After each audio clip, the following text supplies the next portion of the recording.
Verse 1 of chapter 7 says, the Lord said, come into the ark. That was the invitation.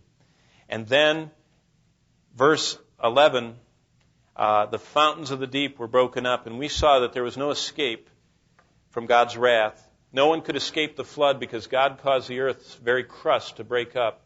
And huge eruptions under the ocean for thousands of miles probably boiled our oceans and released steam into the air and volcanic ash. And I told you about all that, how it went up to 50, 60, 80,000 feet, was supercooled and fell back down as solid, probably very much like dry ice, solid frozen carbon dioxide that just instantly froze massive amounts of animals, which they're still excavating in Siberia to this day.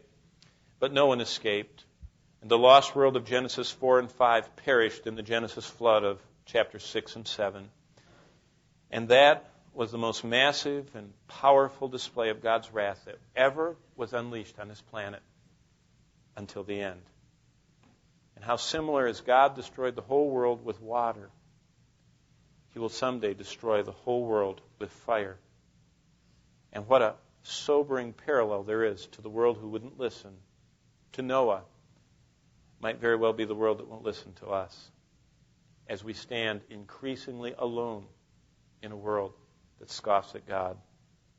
Well, when Noah walked up the ramp into the ark, he was leaving behind any opportunity.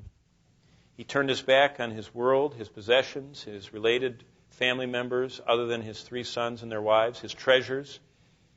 And he learned that instead of grasping what would be destroyed, if he walked into the place of God's will, he would get something far greater than he could ever imagine. And I've thought often how lonely it must have been, because God didn't speak to Noah for over 8 months while he was on that ark. It must have been very hard, very lonesome. It must have been often wondering whether... Remember, the ark had no steering wheel, it had no rudder, it had no power system, it had no sail, it had nothing. He had to totally trust the Lord. He didn't know where he was, he didn't know where he was going, he wouldn't even know when he got there. But he totally trusted the Lord. What a picture of leaving all behind and of following the Lord.